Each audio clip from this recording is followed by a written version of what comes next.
All sports, all plays. Yeah. All sports, all plays. All sports, all plays. 365, we making a plays. You talking the game, get you through the days. We're high in the court, the dime in the lane. Variety topics, living the same. All presentation, sports information. Hitting the airways, taking the nation. All sport, all plays, they working your faces. Grace at the field, so tie the laces. All sports, all plays.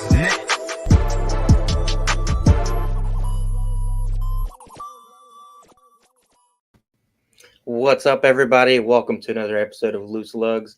As you can see, one of us here has an MD, and it's not me. We would like to welcome the very popular Dr. Jerry Punch to the show. How you doing, Doc? I'm great, guys. All right. So, Dustin, what do you think? We school the doctor, or is he gonna school us? I think he's going to school us. He's the one with all the degrees, man. All right, Doc. So let's dive in.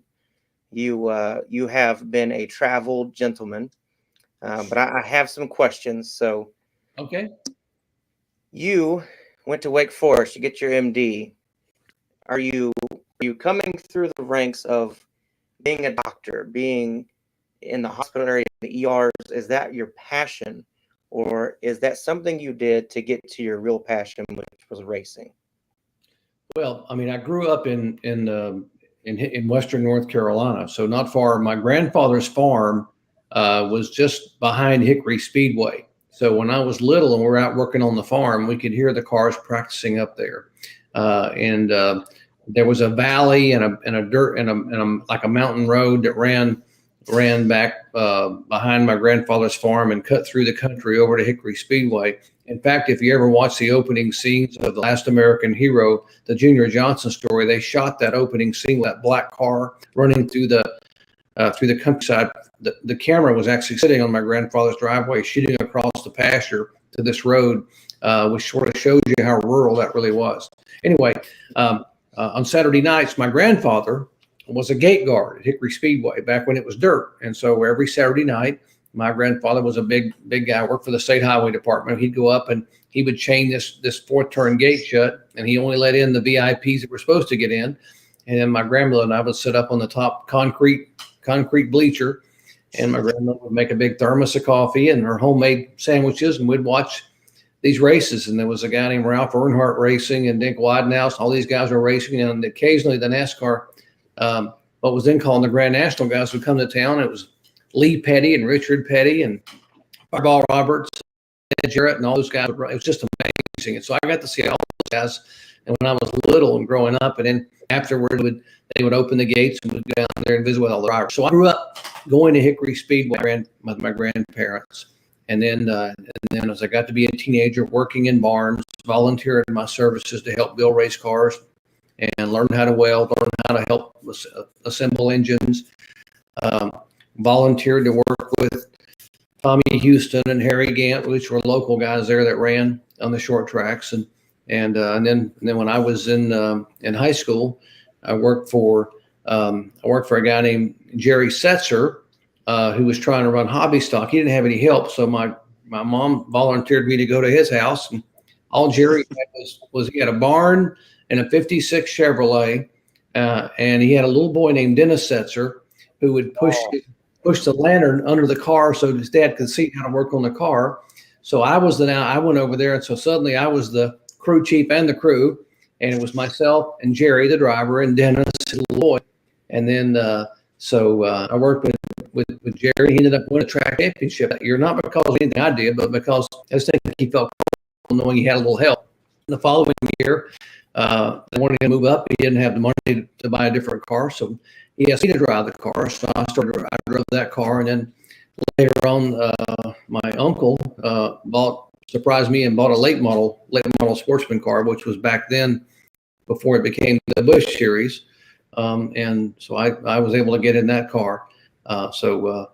Anyway, I grew up around racing. I grew up building cars, running around racetracks, meeting a bunch of guys like me that had torn jeans and bushy mustaches and long hair, and all we wanted to do was race. We didn't have a lot of money, but we wanted to do was race. And then I got a chance out of high school to go to college.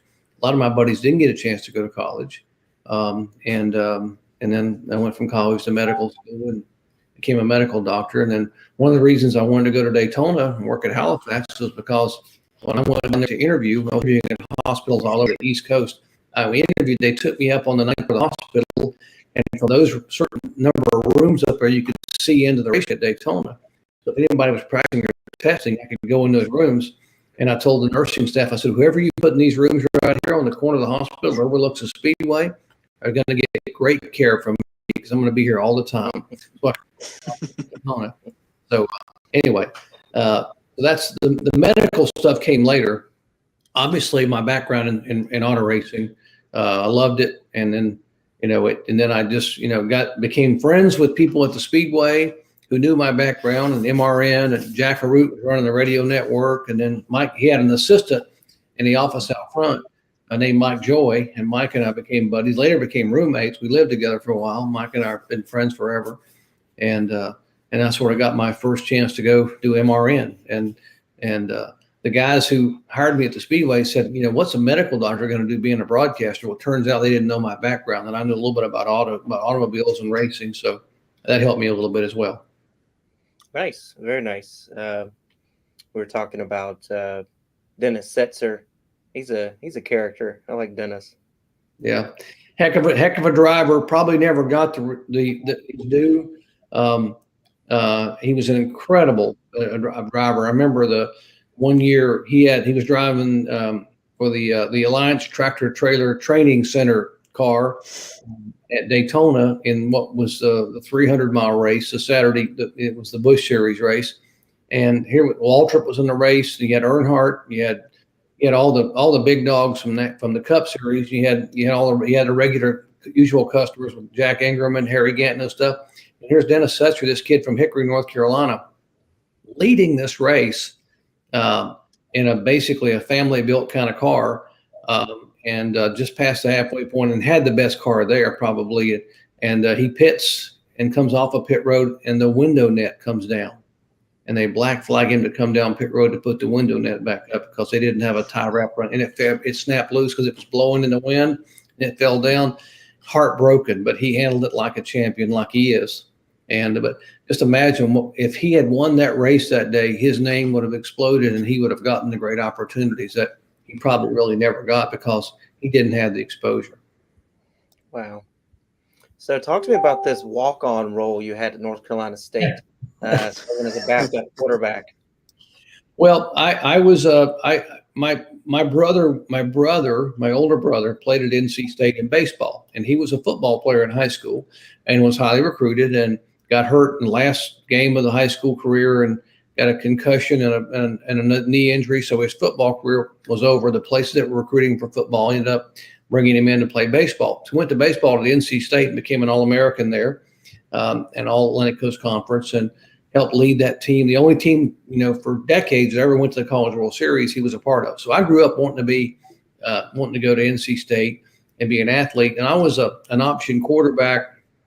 But my mom and dad said, you can't go there as a freshman. If you're going to go walk on, you got to go make your grades. I was going to go there for pre-med or biology because I wanted to go to med school. So you go there and prove to us that you want it that badly, and you make the grades, and then we'll think about it over Christmas. So I came home at Christmas time after my first semester, and they said, all right, we're going to let you walk on, because I had made straight A's, and I'd been, worked my butt off because I knew I was going to, and then I didn't realize what I was going to do or how it was going to happen. I just didn't know. So I go over to the football building, and I walk into the receptionist, and I said, she said, can I help you, young man? I said, I was timid. And I said, I'd like to talk to someone about walking on for football. And this is like the week we get back in January after Christmas break. And she said, okay. She said, well, in order to walk on here, you've got to go in and visit with the head coach. He just doesn't let people just walk on the field. He has to talk with you. And I nodded, and I'm thinking, oh, okay, well, let me think. She said, hang on a second. Before I can say, let me think about it, I'll come back later, which means I'm not coming back. He buzzes the head coach and says, hey, Coach Holtz. It was Lou Holtz. He said, hey, Coach Holtz, I have a young man here who wants to talk to you about walking on. And I heard him say, Cindy, man, like that. This is January. So I said, oh, my gosh. I go walking in, he looks at me and he basically says, tell me why you want to walk on. I said, because, I said, well, hey, why are you just getting, he said, if you want to play football, why are you just getting here? You're a midterm freshman. I said, well, and I told him a story about my mom and dad and the grades. He said, well, you got smart parents, young man. You got really smart parents. He said, because they wanted to make sure you understood academics were first, and that's what they should be. He said, what's your grade point average? And I told him.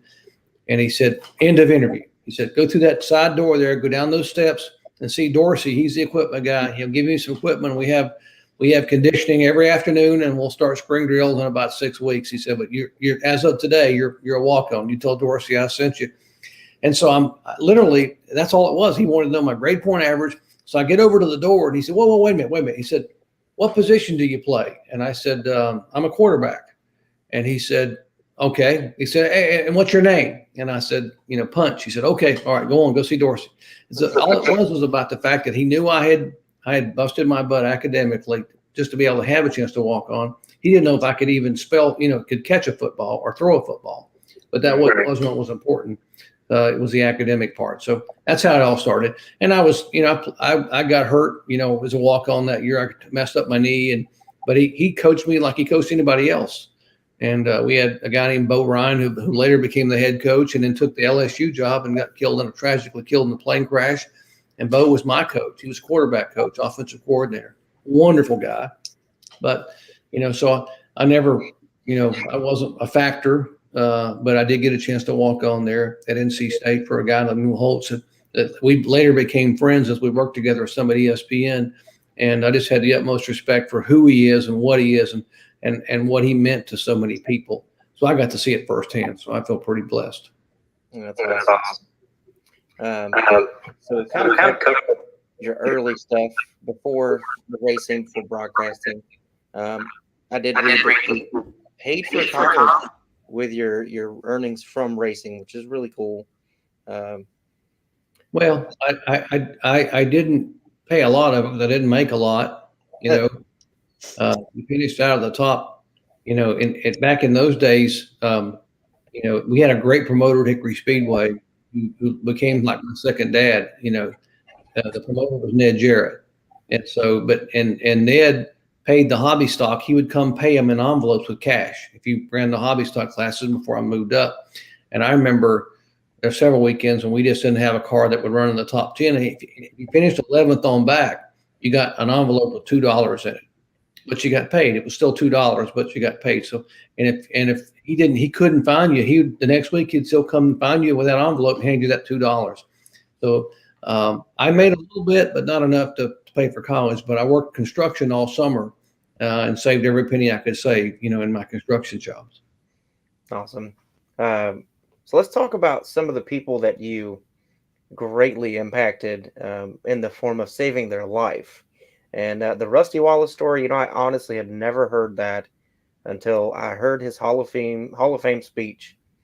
And I went to do some research on it, and that's when it all came together, because when that accident happened, I think 88, I believe, is when it happened.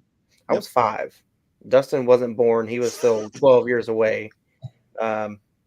So kind of walk us through that. I've seen the video, I've heard some of the people talk about it, but nobody was closer than you. Well, remember back in those days, we didn't really have medical care, and doctors weren't something they really focused on at the racetracks. And now Bristol didn't have a tunnel. You couldn't get in or out. And so there was usually a couple of EMTs, maybe a nurse or so in that care center. And that was it. And it was a practice on a Friday afternoon before we were going to do the bush race that night. And it was the heat of the day. So not many people were out practicing except for Rusty Wallace and Dale Earnhardt Sr. And they were on opposite ends of the track, so nobody would slow each other's laps down. And Rusty comes off of turn 4. And so I'm actually standing on pit road, getting ready to do an interview with Rick Mast regarding the bush race that night. And so you're hearing the noise, the cars come by. I'm trying to wait for these guys to stop so I can just get a couple of free minutes of dead air so I can talk to Rick. And suddenly I hear Rusty get into the gas, and then it gets quiet. And I looked up as I looked toward turn 4, and I saw his Pontiac Grand Prix spiraling in the air.